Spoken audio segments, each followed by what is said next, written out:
Dr. Kale Thu pressed his scaled hand against the cold metal surface of the observation deck. Through the massive window, the blue planet Earth turned slowly below them. His yellow eyes studied the world with the same look a scientist might give to a simple bug under glass. "Such a primitive place," he said to his assistant. "Look at those creatures down there. They walk on two legs like babies learning to move." Junior researcher Zexlia nodded her head. She was younger than Dr. Kale Thu, with bright green scales that showed her excitement. "The reports say they fight each other over small pieces of land. How simple they must be." Dr. Kale Thu had worked for the Galactic Research Consortium for over 200 years. He had studied many life forms across the galaxy. Most were boring. Most were weak. Most died out before they could leave their home planets. Earth looked like another dead end. "We will study their reflexes," Dr. Kale Thu decided. "Simple creatures have simple reactions. We can learn how primitive nervous systems work. Then, we can write our reports and move on to something more important." The research ship Silent Observer hung in space above Earth, invisible to human eyes. Its cloaking technology was so advanced that even human radar could not find it. The ship was built for watching, not fighting. It had cameras that could see through walls and sensors that could read brainwaves from space. "Have you picked the test subjects?" Dr. Kale Thu asked. Zexlia pulled up a holographic display. 4 human faces appeared in the air between them. "Yes, sir. I chose them from the city called Seoul. The data says this city has many different types of humans." The first face belonged to a man named Taeho. He had strong arms and rough hands from working with his tools. Every day he built things with metal and concrete. He was 28 years old and lived alone in a small apartment. "This one works with his hands," Zexlia explained. "His job is to build structures.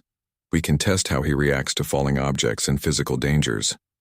The second face was Minna, a woman with tired eyes and a kind smile.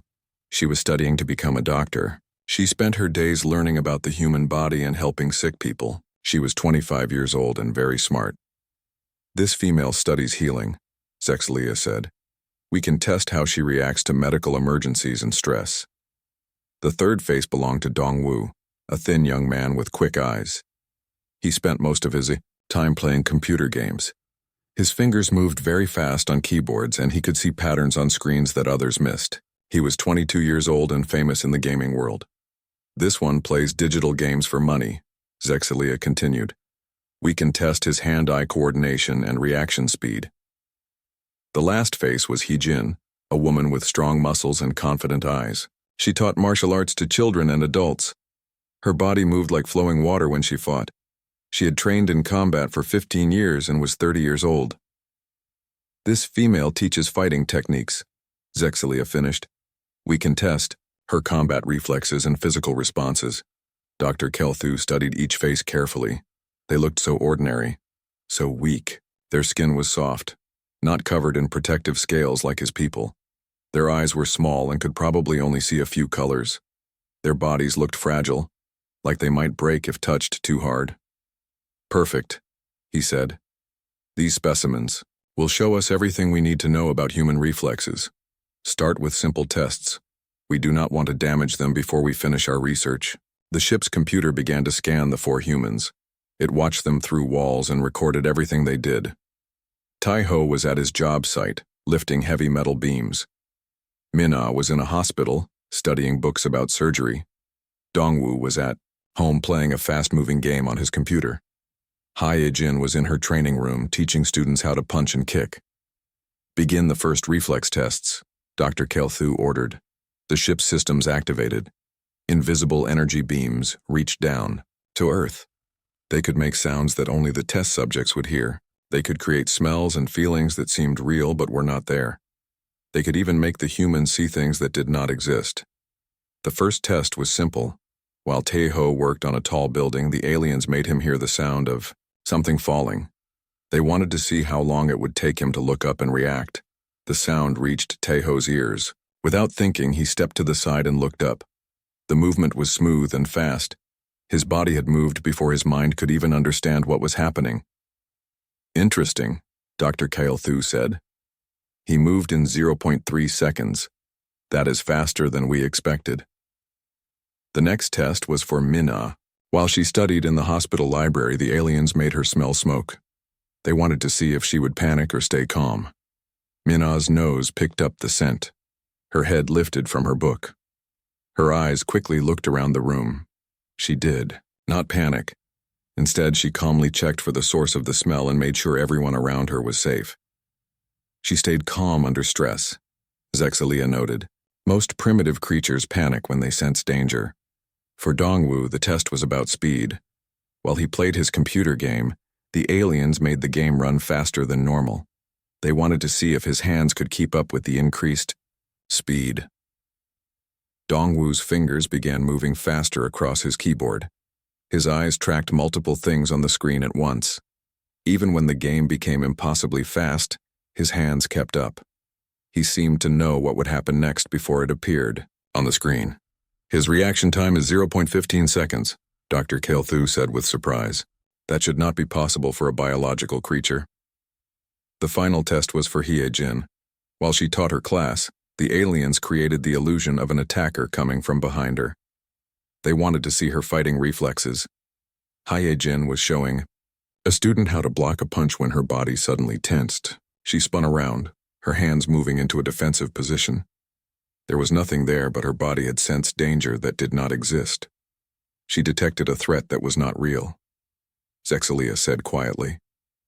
Her nervous system responded to something that only existed in our simulation.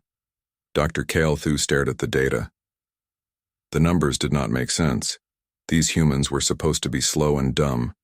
They were supposed to be easy to understand. But the results showed something different. Run the tests again, he ordered.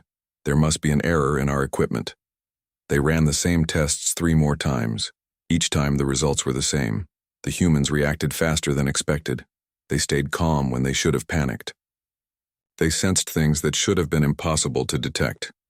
Perhaps these 4 are unusual, Zexalia suggested. Maybe most humans are slower and more predictable. Dr. Kael'thu considered this. It was possible that they had accidentally chosen the best humans for their tests. That would explain the strange results. We will continue, he decided. But we will make the tests harder. If these humans are truly primitive, they will fail when the challenges become more difficult. As the day ended, the 4 humans went about their normal lives. Taeho finished his work and went home. Minna closed her books and walked to her apartment. Dongwu turned off his computer and made dinner. Hye-jin locked up her training room and headed to the subway. None of them knew they were being watched. None of them realized they had just passed the first tests, and none of them understood that their simple, everyday reflexes had already begun to frighten 2 alien scientists floating in space above their heads. Dr. Kael'thu looked at the data one more time before ending his shift. The numbers bothered him, but he pushed the worry away. Tomorrow they would run harder tests. Tomorrow these primitive humans would show their true weakness. He had no idea that tomorrow would begin to change everything he thought he knew about the creatures living on the blue planet below. Dr. Kael'thu could not sleep. The strange test results from the day before kept spinning in his mind. He walked to the observation deck early in the morning and stared down at Earth. The blue planet looked peaceful, but something about it now made him feel uneasy. Sir? Zexalia's voice came from behind him. You are here very early today. I have been thinking about yesterday's data, Dr. Kael'thu said without turning around. The humans moved too fast. They knew things they should not have known. We need to test them harder. Zexalia pulled up the holographic controls. What kind of tests should we run today? More complex ones. If these creatures are truly primitive, they will break under pressure. We will give them multiple threats at once. We will confuse their simple minds with too much information. Dr. Kael'thu had studied hundreds of species. When simple creatures faced too many dangers at once, they always froze or made stupid mistakes. Their small brains could not handle complex situations. Start with the builder, he ordered. Give him 3 falling objects at the same time. Let us see him try to catch them all. Taeho was working on the 15th floor of a new building. He was welding metal beams together sparks flying around his face. The aliens activated their testing system and created the illusion of 3 heavy tools falling toward him from different directions. The first wrench appeared to fall from his left. Tejo's left hand shot out and caught it without him even looking. At the same time, a hammer seemed to drop from above his head. His right hand moved up and stopped it. A third tool, a heavy drill, fell toward his feet. Tejo stepped back and caught it with his foot, then kicked it up to his free hand. All 3 movements happened in less than 2 seconds. His body had moved like a machine designed for catching falling objects. "That is impossible," Dr. Kelthu whispered. He caught 3 objects moving in different directions. His brain should not be able to process that much information so quickly. "Maybe it was luck?" Zexalia suggested, but her voice sounded uncertain. "Test the female who studies healing. Give her a medical emergency with multiple patients. Let us see her panic when she cannot save everyone." Minna was working in the hospital emergency room. It was a quiet morning with only a few patients. The aliens used their technology to create the illusion of 5 badly injured people arriving at once. Each patient seemed to have different serious injuries. Minna looked up as the fake patients appeared on her sensors. Her eyes quickly moved from one to another. In her mind, she was already making decisions. Patient 1 had chest pain, probable heart attack. Patient 2 had a broken leg, painful but not deadly. Patient 3 was bleeding from the head, needed immediate attention. Patient 4 was having trouble breathing, lung problem. Patient 5 was unconscious, could be anything. Her hands began moving before she consciously decided what to do. She called for help while checking the most serious patient. She gave orders to nurses for the other patients. She moved between them like she had 8 arms instead of 2. Every movement was perfect, every decision was correct. "She is treating 5 patients at once," Zexalia said in amazement. "Each patient has different problems, but she knows exactly what to do for each one." Dr. Kelthu felt a cold feeling in his stomach. This was not normal. This was not how simple creatures were supposed to behave. Test the game player. Make his game impossible to win. Give him more enemies than any creature could handle. Dongwu was at home playing his favorite game. It was a war game where players fought against computer enemies. He was very good at it and rarely lost. The aliens hacked into his game and increased the difficulty to impossible levels. Instead of fighting 10 enemies, now he had to fight 100. Dongwu's eyes widened as enemies filled his screen. His fingers began moving faster across his keyboard. He was clicking and typing, so quickly that his hands became a blur. On the screen, his character moved like lightning, dodging attacks and fighting back. But something strange was happening. Dongwu was not just reacting to what he could see. He was moving his character to places where enemies would be before they got there. He was shooting at empty spaces that enemies walked into a second later. "He is predicting the future," Dr. Kelthu said quietly. "He is not just reacting to what is happening. He knows what will happen next." The game became faster and more difficult. Dongwu's hands moved even quicker. Sweat appeared on his forehead, but his eyes stayed focused. He was not just playing the game anymore. He was becoming part of it. His reflexes were working faster than the computer could create new challenges. "His reaction time is now 0.08 seconds, Zexalia reported. That is faster than our own species. That should not be possible for a biological brain. Test the fighter. Give her opponents she has never seen before. Make them use fighting styles that do not exist on Earth." Heejin was teaching a class of 10 students. They were practicing basic punches and kicks. The aliens created illusions of strange creatures attacking her. These fake enemies used fighting moves that no human had ever learned. Some had forearms, some moved like liquid, some attacked from impossible angles. Heejin stopped teaching and stood very still. Her students did not see the illusions, but they noticed their teacher's change. Her whole body became tense, ready for action. The first fake creature attacked, with 4 punches at once. Heejin's body flowed around them like water. She had never seen a 4-armed fighter before, but her body seemed to know exactly how to avoid the attacks. The second creature moved like a snake, bending in ways that should have been impossible. Hai-Jin adapted instantly. Her movements became fluid and snake-like too, matching her opponent's style. A third creature tried to grab her from behind, while she was still fighting the other two. Without looking, she stepped aside and struck backward, with her elbow. Her attack hit the invisible creature exactly where its head would have been. She is fighting enemies that do not exist using techniques she has never learned, Dr. Kale-Thu said. His voice was getting higher with worry. How does she know how to fight creatures that were created by our computers? The tests continued, for hours. Each time, the aliens made the challenges harder. Each time, the humans got better instead of worse. It was like they were learning and improving from every test. Taeho started catching objects that were falling behind him without turning around.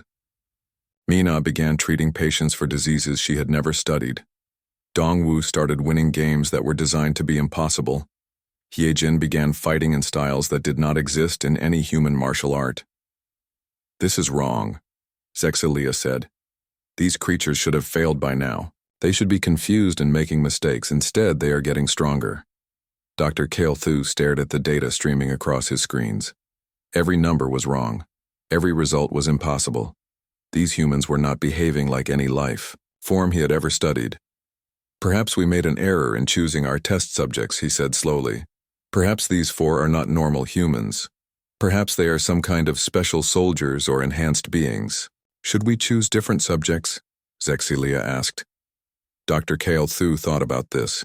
If these four humans were unusual, then testing normal humans would give them the results they expected. But something deep in his mind was telling him that these four were not special. Something was telling him that all humans might be like this. No, he decided. Tomorrow we will run the real tests. We will put them in actual danger. We will see what happens when the stakes are real instead of imaginary. As night fell on Earth, the four humans finished their day. They felt tired but good. Each of them had performed better than usual at their jobs. Each of them felt like they had learned something new, though they could not say what. None of them knew that their performances had terrified two alien scientists. None of them realized that they had just proven something impossible, and none of them suspected that tomorrow's tests would change everything. In the research ship above, Dr. Kale-Thu looked at his data one final time. The numbers made no sense. The results were frightening. But he pushed his fear down and made his decision. Tomorrow he would learn the truth about these creatures called humans. Tomorrow, everything would become clear. He had no idea that tomorrow would be the day his worst fears came true. Dr. Kale-Thu had not eaten in 2 days. His yellow eyes were red from staring at screens full of impossible data. The human test results kept getting stranger, and he was running out of explanations. Sir, you should rest, Zexalia said softly. She was worried about her supervisor. In all her years working with him, she had never seen him so disturbed. I cannot rest until I understand what we are seeing, Dr. Kale-Thu replied. His scaled hands shook slightly as he prepared the day's tests. Today we will push them to their absolute limits. We will create real emergencies and see how they respond. The plan was simple but dangerous. Instead of fake threats, they would cause actual problems and watch how the humans dealt with them. Dr. Kale-Thu told himself it was for science, but deep down, he was becoming afraid of what they might discover. Start with small emergencies, he ordered. Nothing that will seriously hurt them, but real enough to trigger their true survival responses. At 2:17 in the afternoon, their first real test began by accident. Taeho was working on the 20th floor of a new office building. The aliens had planned to create a small electrical problem to test his repair skills, but their interference with the building's systems caused something much worse. A gas pipe in the basement started leaking. The invisible gas began flowing through the air vents. Within minutes, the entire building was filling with dangerous fumes. The aliens watched in horror as their simple test turned into a deadly situation. Shut it down, Dr. Kale-Thu shouted. Stop the gas leak. I cannot, Zexalia replied, her fingers flying over the controls. The leak is real now. Our systems interfered with their building's safety controls. We broke something important. In the building, Taeho was welding when he suddenly stopped. He lifted his head and sniffed the air. His nose had detected something wrong, a smell that should not be there. His brain processed the information in milliseconds. Gas leak. Basement level. Rising through the vents. Explosive. Deadly. Without thinking, Tejo dropped his welding torch and ran to the emergency alarm. He pulled it hard, and sirens began wailing throughout the building. Then he grabbed his radio and called the building manager. "Gas leak in the basement," he shouted. "Evacuate everyone now. Turn off all electrical systems." But Tejo did not stop there. While other people began moving toward the exits, he ran toward the basement. His reflexes had calculated that someone needed to stop the leak before the gas reached a dangerous level. The aliens watched in amazement as Tejo moved through the building. He was not running blindly. His eyes were scanning everything, his brain processing dozens of pieces of information every second. He knew exactly where to go, even though he had never seen the building's blueprints. "How does he know where the gas pipe is located?" Zexlia whispered. Tejo reached the basement and found the broken pipe. Gas was pouring out in a thick stream. Most people would have panicked or called for help. Instead, Tejo's hands moved with perfect precision. He grabbed tools from his belt and began fixing the leak. His movements were not those of a simple construction worker anymore. His hands seemed to understand the building's entire system. He knew which valve to turn, which pipe to clamp, which wire to disconnect. It was as if the building itself was talking to him. Within 8 minutes, the leak was stopped. Within 12 minutes, the building was safe. Tejo had saved the lives of over 300 people. "This is impossible," Dr. Kelthu said. He had no training for this situation. He had never seen that type of gas system before. How did he know what to do? Before Zexalia could answer, another alarm went off. This time the emergency was at the hospital where Minna worked. A terrible accident had happened on the highway. 27 people were hurt, and 5 were dying. All the injured people were being brought to Minna's hospital at the same time. The hospital's emergency room was not big enough to handle so many critical patients. Minna was studying in the library when the emergency call came over the speakers. "All medical staff to emergency room immediately. Mass casualty event. This is not a drill." Most people would have felt overwhelmed. Most people would have panicked. But as Minna ran toward the emergency room, something strange happened to her mind. Time seemed to slow down. Her brain began working faster than it ever had before. She could see the entire situation before she even arrived. 27 patients, 5 critical, limited resources, limited time, too many decisions to make. But her reflexes were already making those decisions. Patient ranking formed in her mind automatically. The 5 critical patients were sorted by who could be saved and who could not. Treatment plans appeared in her thoughts, like magic. She knew exactly what needed to be done, and in what order. When she reached the emergency room, Minna transformed. Her body moved like a perfectly programmed machine. She was treating 3 patients at once, her hands never stopping, never hesitating. She was giving orders to nurses while performing surgery. She was making life and death decisions faster than computers could calculate. The aliens watched as she saved all 5 critical patients. She worked for 6 straight hours without rest, without making a single mistake. Her reflexes guided every movement, every decision, every action. "She is operating beyond human limits," Zexalia reported. "Her brain is processing medical information faster than our computers.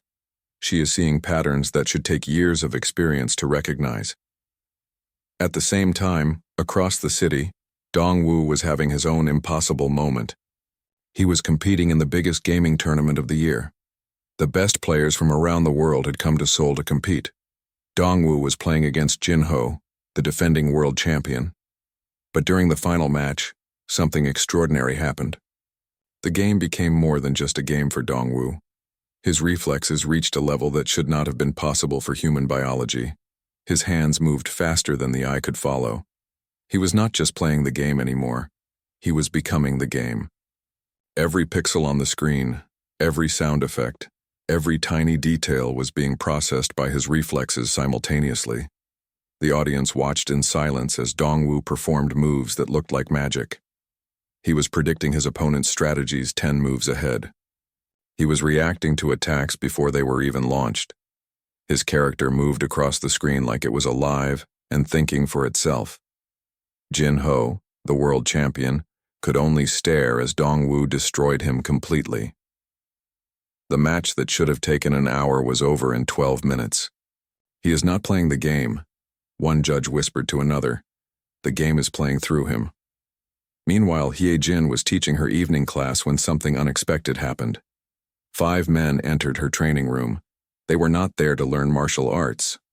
They were there to rob the place and hurt anyone who got in their way. Most people would have been terrified. Most people would have called for help. But when Hye Jin saw the 5 attackers, her reflexes took control of her body completely. She moved like flowing water around the first attacker's punch. Her counter-strike was so fast and precise that he fell unconscious before his brain could register the pain. The second attacker tried to grab her from behind, but she seemed to know he was coming. She stepped aside and struck him with her elbow. The third, fourth, and fifth attackers rushed her together. Hye Jin's body flowed between them like smoke. She was not fighting them. She was dancing around them while they defeated themselves. Every movement they made played into her hands. Every attack they launched left them open to her counters. In less than 30 seconds, all 5 attackers were on the ground, unconscious, but not seriously hurt. Hye Jin had not even broken a sweat. Her students stared at her in shock. They had never seen anything like it. It was as if their teacher had become something beyond human. Up in the research ship, Dr. Kelthu and Zexalia watched all 4 events unfold on their screens. The data they were seeing made no sense according to everything they knew about biology, psychology, and physics. They are not reacting to situations, Dr. Kelthu said slowly. They are controlling situations. Their reflexes are not defensive. They are. He could not finish the sentence because the truth was too frightening to say out loud. Sir, Zexalia whispered, I think we need to stop these tests. These humans are not what we thought they were. They are something else entirely. Dr. Kelthu stared at the data one more time. The 4 humans had just performed feats that should have been impossible. They had handled emergencies that would have destroyed most intelligent species. They had adapted to situations they had never encountered before, and they had done it all so naturally, so easily, that they probably did not even realize how extraordinary they were. What have we discovered? Dr. Kelthu asked quietly. The answer terrified both of them, but neither was ready to say it yet. Dr. Kelthu had not left the observation deck in 3 days. Empty food containers floated around him in the zero gravity. His yellow eyes were wide and staring, like someone who had seen something that broke his mind. Sir, the Galactic Research Consortium is asking for our daily reports, Zexalia said carefully. She was afraid to disturb him, but their bosses were getting impatient. What should I tell them? Dr. Kelthu whispered. Should I tell them that we found a species that should not exist? Should I tell them that everything we know about biology is wrong? Zexalia looked at the data screens around them. For 3 days they had been studying old human footage from their databases. What they found made both of them wish they had never come to Earth. Show me the military footage again, Dr. Kelthu ordered. Zexalia's hands shook as she pulled up the files. They had hacked into human military databases to understand if their test subjects were special soldiers. What they discovered was much worse than they expected. The first video showed human soldiers in combat. But these soldiers moved in ways that hurt the aliens' eyes to watch. They were dodging bullets that moved faster than sound. They were making decisions in the middle of explosions. They were fighting like the laws of physics did not apply to them. Look at this one, Zexalia said, pointing to a soldier named Kiwu. He was running across a battlefield while enemy weapons fired at him. But Kiwu was not just running. He was moving between the bullets like he could see them coming. That is impossible, Dr. Kelthu said for the 100th time. Projectiles move faster than nervous systems can process. He should not be able to see them, let alone avoid them. But the video showed Kiwu doing exactly that. His body twisted and turned between deadly metal pieces flying through the air. It was like watching someone dance with death itself. The next video was even worse. It showed a human pilot named So Young flying a fighter aircraft. The aliens watched as her plane moved in patterns that should have killed any living creature inside it. The forces acting on her body should have turned her brain into liquid, but So Young was not just surviving. She was flying like the aircraft was part of her body. She was pulling moves that their computers said were impossible. She was turning physics into poetry. "How is she conscious?" Zexalia asked. The acceleration forces should have knocked her unconscious in the first 3 seconds. Dr. Kael'thu could not answer. Nothing in his education had prepared him for this. Humans were supposed to be weak creatures that died easily. They were not supposed to laugh at the forces that would destroy most life forms in the galaxy. "Show me the athletic footage," he said weakly. This was perhaps the most terrifying of all. Human athletes were not just competing with each other. They were competing with the limits of what bodies could do, and they were winning. A human runner named Jae-min was shown breaking speed records. But the aliens' analysis revealed something impossible. Jaemin's legs were moving faster than his muscles should have been able to contract. His reflexes were somehow making his body work beyond its physical limits. A human fighter named Yoon-soo was shown in a martial arts competition. She was fighting 3 opponents at once, and she was not just winning, she was making it look easy. Her body flowed around attacks like water, and her counterattacks landed with perfect timing every time. She is reading their nervous systems, Dr. Kael'thu realized with horror. She knows what they are going to do before they know it themselves. But the worst footage was of human survivors, people who had lived through disasters that should have killed everything alive. These humans had not just survived, they had adapted and overcome challenges that would have destroyed entire alien civilizations. A human named Sang-ho had survived alone in the wilderness for 60 days after a plane crash. The aliens watched as he built shelter, found food, and created tools using nothing but his reflexes and intelligence. By the end of 60 days, he was not just surviving, he was thriving. He turned a death situation into a comfortable life, Zexalia observed. In 60 days, he learned skills that should take years to master. Dr. Kael'thu was beginning to understand the horrible truth. Humans were not slow, weak creatures. They were something else entirely, something that should not exist in a universe that followed logical rules. "Access the historical files," he ordered. "I need to see how long they have been like this." The historical footage was like looking into a nightmare. For thousands of years, humans had been performing impossible feats. Ancient human warriors moved like demons in battle. Ancient human builders created structures that defied engineering principles. Ancient human explorers crossed oceans and climbed mountains that should have killed them. "They have always been like this," Dr. Kael'thu whispered. "This is not new technology or genetic enhancement. This is what they are." The aliens found footage of a human warrior named Dae-ho from 800 years ago. He was fighting off dozens of enemies with just a sword. His movements were so fast that the camera could barely capture them. His reflexes were so perfect that he seemed to know where every attack would come from. "He looks exactly like our test subject Hye-jin," Zexalia noted. "The same speed, the same awareness, the same impossible abilities." Dr. Kael'thu realized that their 4 test subjects were not special. They were normal. Every human on Earth had the same terrifying capabilities. The construction worker, the medical student, the gamer, and the martial artist were just ordinary examples of a species that should not exist. "We need to understand how their brains work," he decided. "Scan their neural activity during high-stress situations." When they scanned Taeho's brain while he worked, they found something that made no sense. His brain was not just processing information faster than normal, it was processing information that he should not have access to. He was somehow sensing the structural integrity of buildings, the stress points in metal, and the flow of electricity through walls. "He is reading the building like a book," Zexalia said in amazement. "His brain is processing data through senses we do not understand." Minna's brain scan was even more impossible. While she treated patients, her brain was simultaneously running thousands of medical calculations. She was predicting how diseases would progress, how treatments would interact, and how patients would respond to medicine.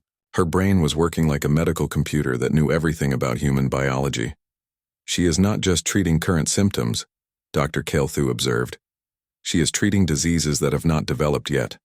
Dongwu's brain scan broke their equipment. While he played games, his neural activity was so intense that their sensors could not measure it accurately.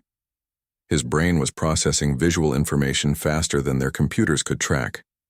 He was seeing patterns and possibilities that existed only in probability mathematics. He is not playing in the present, Sexalia said quietly. He is playing in multiple possible futures at the same time. He-Jin's brain scan was the most frightening of all. While she taught martial arts, her brain was constantly running combat simulations. She was analyzing every person in the room as a potential threat and calculating exactly how to neutralize them. Her reflexes were always ready for war, even during peaceful activities. She is a walking weapon system, Dr. Kael'thu said with growing fear. Her brain never stops preparing for combat. The aliens realized that human reflexes were not simple biological responses. They were sophisticated prediction engines that could see into the future, read information from impossible sources, and solve problems that should require massive computers. Sir, Sexalia said slowly, what if we are not studying advanced animals? What if we are studying something that evolved beyond normal life? Dr. Kael'thu stared at Earth spinning below them. The blue planet suddenly looked less like a peaceful world and more like a factory that produced impossible creatures. Contact the Galactic Research Consortium, he ordered. Tell them we need to speak with the High Council immediately. What should I tell them we found? Dr. Kael'thu looked at the data one final time. The numbers showed a species that could think faster than computers, move faster than physics allowed, and solve problems that should be impossible. They showed creatures that turned every challenge into an opportunity and every limitation into a strength. Tell them, he said quietly, that we found something that should not exist. Tell them that Earth is not a planet full of primitive animals. Tell them that Earth is a planet full of living weapons that think they are just ordinary people. As Sexalia sent the message to their superiors, both aliens realized that their research had discovered something that would change everything. The galaxy thought it knew about life, evolution, and what was possible in the universe. They had come to study simple creatures.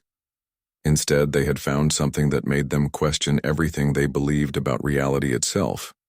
The emergency meeting of the Galactic Research Consortium happened faster than any meeting in their history.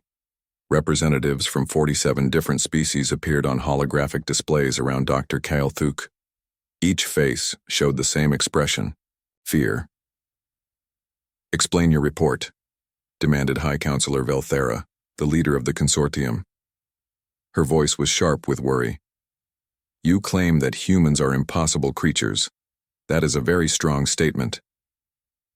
Dr. Kael'thu stood in the center of the holographic circle. Around him, the greatest minds in the galaxy waited for his explanation. His hand shook as he activated the data displays. Honorable counselors, he began. We came to Earth to study simple animal reflexes. What we discovered changes everything we know about life in the universe. The holographic displays filled with footage of the 4 Korean test subjects. The alien counselors watched as Tai-ho, Mina, Dongwu, and He-Jin performed their impossible feats. These humans, Dr. Kael'thu continued, do not just react to situations, they predict them. They do not just solve problems, they transform problems into opportunities. Their reflexes work faster than our computers and more accurately than our best scientists. Counselor Zekmar, representing the machine-like technospecies, leaned forward. You are saying their biological brains work faster than our artificial ones? I am saying their brains work in ways that should not be possible, Dr. Kael'thu replied. Watch this footage of their construction worker. The display showed Tae-ho working on a building, but the aliens had enhanced the footage to show what was really happening. Tae-ho was not just building. His reflexes were constantly analyzing the entire structure, predicting how it would behave in earthquakes, calculating wind resistance, and adjusting his work to make the building stronger than the original plans intended. He is improving the design while he builds it, Dr. Kael'thu explained. His reflexes understand engineering principles that our species took centuries to discover. The next footage showed Minna in the hospital. The enhanced display revealed that she was not just treating patients. Her reflexes were reading tiny changes in skin color, breathing patterns, and muscle tension to diagnose diseases before any symptoms appeared. She is seeing illnesses that will not develop for months, Dr. Kael'tu said. Her reflexes can predict the future of biological systems. Counselor Yelona, from the highly intelligent Mentalis species, looked disturbed. This cannot be natural. Evolution. No species develops abilities this advanced through normal biological processes. That is what we thought, Zexalia spoke up. But we checked their historical records. Humans have been like this for thousands of years. This is not technology. This is what they are. The footage of Dongwu playing games made several counselors gasp. The enhanced display showed his brain processing millions of calculations simultaneously. He was not just playing one game. His reflexes were playing hundreds of possible games at the same time, choosing the path that led to victory. His reflexes exist in multiple time streams, Dr. Kael'tu explained. He experiences past, present, and future simultaneously. But the footage of Hye-jin made the entire council go silent. The enhanced display showed her teaching martial arts while her reflexes continuously analyzed every person in the room. Her brain was calculating exactly how to defeat each student, what their weaknesses were, and how to neutralize them without causing permanent damage. She is always ready for war, Dr. Kael'tu said quietly. Even during peaceful activities, her reflexes prepare for combat. Every human is a sleeping warrior. Counselor Velthara looked pale. What happened when these humans became aware of your observations? Dr. Kael'tu and Zexalia exchanged glances. This was the part of their report that had kept them awake for days. They knew we were watching, Zexalia admitted. Their reflexes detected our observations even though our technology should be completely invisible to them. Show them, Dr. Kael'tu said.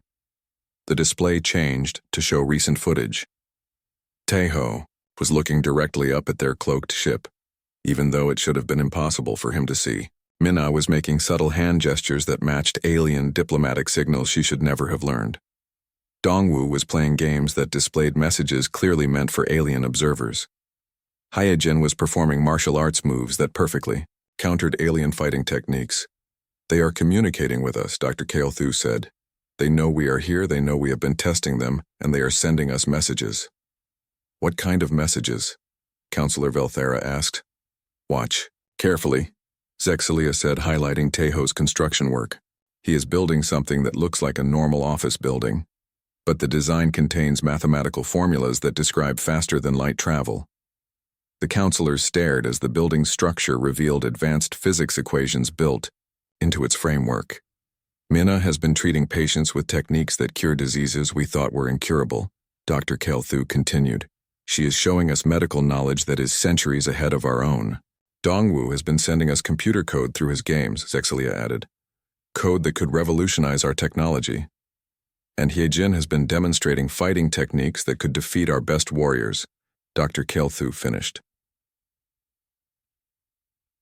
Our council chamber was completely silent. 47 of the galaxy's most intelligent species were trying to process what they had heard. Are you saying, Counselor Zekmar asked slowly, that these humans are more advanced than we are? I am saying, Dr. Kael'tu replied, that these humans are more advanced than we thought was possible. Their reflexes are not biological responses. They are evolution's answer to every challenge the universe can create. Counselor Yelona leaned back in her chair. What do they want from us? Before Dr. Kael'tu could answer, every screen in the chamber began showing the same image. It was a message written in perfect galactic standard, the language used by all civilized species. But the message was appearing on human computer systems across Earth. The message was simple. We know you are watching. We are not afraid. We are ready to talk. They hacked our quantum encrypted communications, Zexalia whispered. That should be impossible. Nothing is impossible for them, Dr. Kael'tu said. That is what we learned. Counselor Velthara stood up slowly. Emergency vote. All in favor of immediate withdrawal from the Earth system? 47 hands were raised instantly.